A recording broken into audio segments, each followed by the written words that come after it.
Bonjour à tous, nous voilà déjà arrivés à notre saison 3 de nos petites méditations matinales et nous l'espérons, cela contribuera à nous faire tous grandir ensemble dans la foi.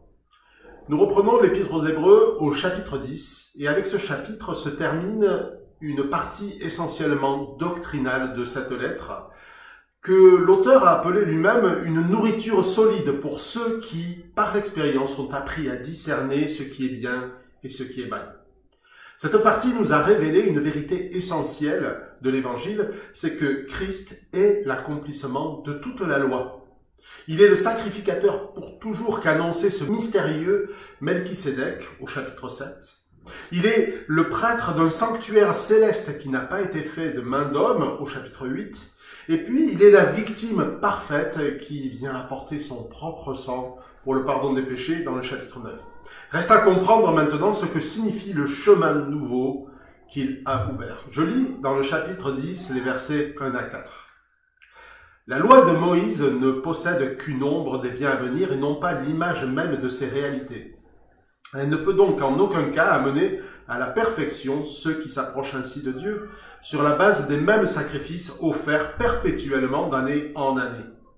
Si elle l'avait pu, ceux qui participent à ce culte auraient depuis longtemps cessé d'offrir ces sacrifices, car purifiés une fois pour toutes, ils n'auraient plus la conscience chargée d'aucun péché. Mais en fait, ces sacrifices rappellent chaque année le souvenir des péchés. En effet, il est impossible que du sang de taureau et de bouc ôte les péchés. Le péché est grave.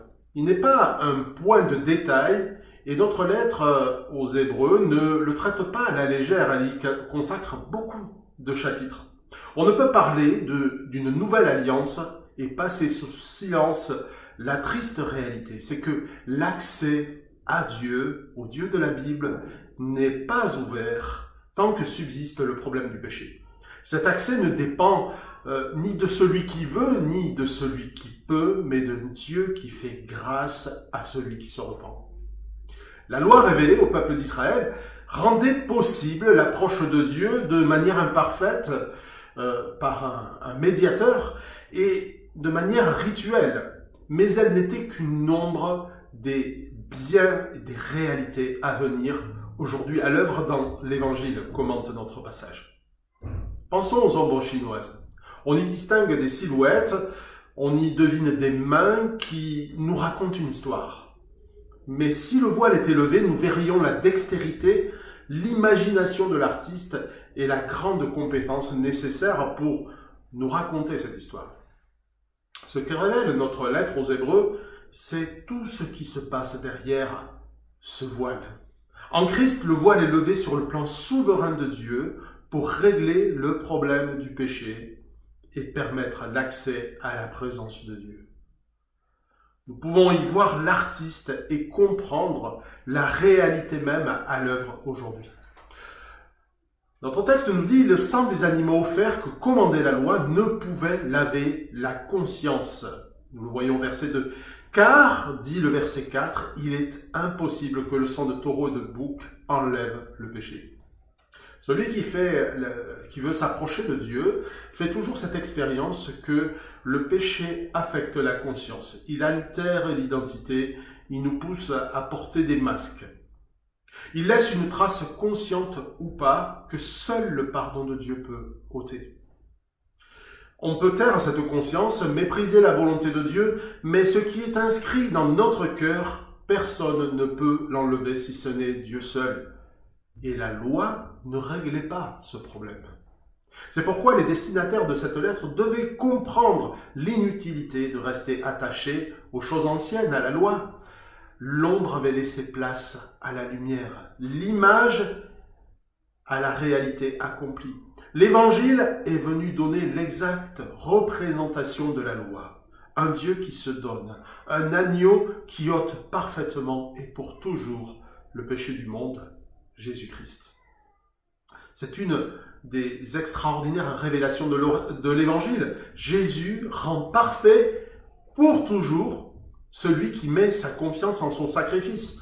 Nous le verrons au verset 14. Mais la grâce extraordinaire qu'expérimentent ceux qui veulent sincèrement s'approcher de Dieu, c'est que l'agneau de Dieu ne purifie pas seulement la conscience, mais il conduit dans la perfection.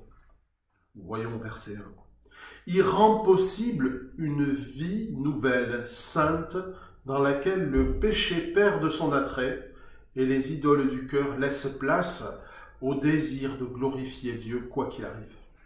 Le danger pour le chrétien du XXIe siècle n'est probablement pas tant de revenir à l'observance de la loi, mais plutôt de se réjouir à la lueur d'une bougie, alors que Dieu veut nous faire exulter de joie à la lumière qui resplendit du visage de Christ. Le danger, c'est de se contenter d'un pardon comme un accomplissement suffisant et laisser de côté la promesse d'une conscience pure. Le danger, c'est de se rappeler sans cesse de son péché chaque fois qu'on s'approche de Dieu et ne jamais désirer en être délivré. Nous le savons, la perfection n'est pas de ce monde, car qui connaît tous ses péchés, mais cette liberté à l'égard du péché est une nouvelle extraordinaire pour ceux qui luttent dans certains domaines de leur vie et sont affligés par leurs échecs.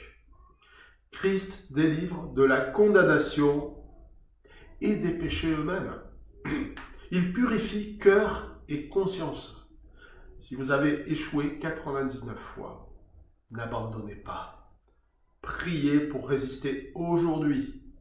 Demain est le jour du diable. Aujourd'hui est le jour de Dieu et il aura soin de votre éternité. Et n'oublions pas aussi que dans nos faiblesses, dont nous ne sommes pas délivrés, Dieu nous apprend à dépendre de sa grâce. Dieu a le temps de nous délivrer parfaitement.